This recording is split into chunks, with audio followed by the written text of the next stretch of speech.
অসমৰ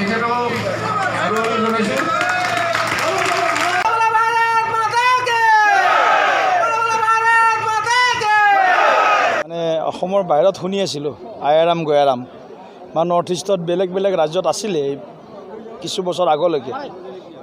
এতিয়া আকৌ ইয়াতো আহি কলাইগাঁৱত ৰাইজে একেই কথাখিনি ক'ব ধৰিছে যে কংগ্ৰেছ UDF তেওঁলোকৰ মহাজোঁটৰ যি প্ৰাৰ্থী আমাৰ বড়ো ডাঙৰীয়া তেখেত আয়াৰাম গয়াৰামৰ মানে প্ৰতিনিধিত্ব কৰে বুলি কথাটো মই ভাবি চালোঁ।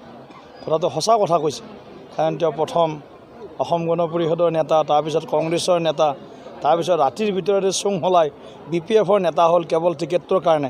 সেইকাৰণে ৰাইজে বোধহয় একেবাৰে শুদ্ধ বিশ্লেষণ কৰিছে যে আয়াৰাম গয়াৰামৰ নিচিনা মানুহ এইবাৰ ইয়াত কংগ্ৰেছ বা মিত্ৰ তেওঁলোকৰ মহাজোঁটৰ প্ৰাৰ্থী হৈছে।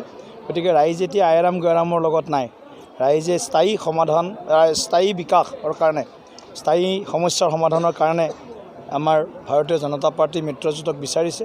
গতিকে কলাইগাঁৱত আপোনালোকে নিজে দেখিবলৈ পাইছে, ইয়াত ৰাইজৰ স্বতঃস্ফূৰ্ত যি সঁহাৰি, আকৌ এবাৰ BJP চৰকাৰ ৰাইজক লাগে। আৰু কলাইগাঁওবাসীয়ে প্ৰথম এটা সুযোগ পাইছে BJPৰ এজন প্ৰতিনিধি বিধানসভালৈ পঠিওৱাৰ কাৰণে।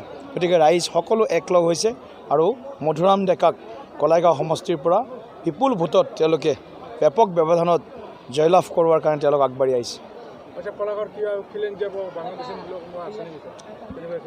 তেনেকুৱাতো এতিয়া মানে কথাবিলাক তেনেকৈ চলি আছে। এতিয়া কোনোবা অসমীয়া বুলি এটা উপাধিৰে কোনোবা এজন প্ৰাৰ্থী ওলাইছে।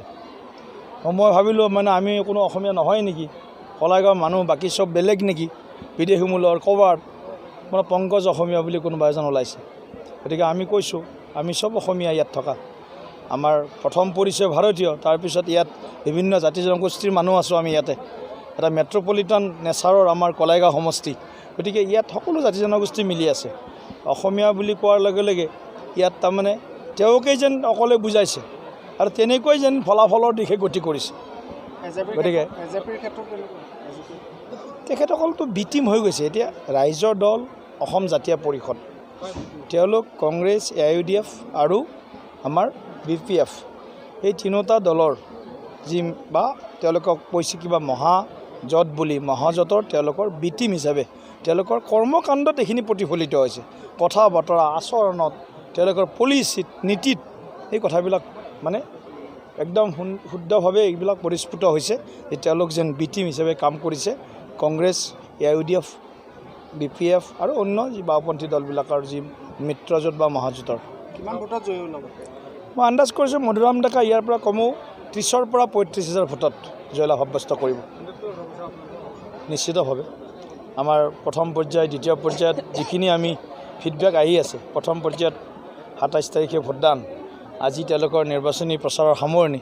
গতিকে 47টা সমষ্টিৰ ভিতৰত 2-3টা সমষ্টিত হয়তো প্ৰতিদ্বন্দ্বিতা হ'ব, বাকীবিলাকত মোটামুটিভাৱে ভাৰতীয় জনতা পাৰ্টীয়ে, কংগ্ৰেছৰ 7খন আসন আছিলে 2016ত 47ৰ ভিতৰত, কংগ্ৰেছে এইবাৰ হয়তো 1খন বা 2খনত জয়লাভ কৰিবলৈ সফল হ'ব পাৰে। বাকী আটাইবিলাক সমষ্টিত ভাৰতীয় জনতা পাৰ্টীয়ে ব্যাপক মানে জয়লাভ সাব্যস্ত কৰিব। হাগ্ৰামতো কালি প্ৰথম 30খন পাম বুলি কৈছে গোটেই অসমত। 126খনৰ ভিতৰত হাগ্ৰামা ডাঙৰীয়াই তেওঁৰ মনৰ পৰা কথাটো কৈ দিলে, 126খনৰ ভিতৰত কংগ্ৰেছে খুব বেছি 30খন আসন পাব।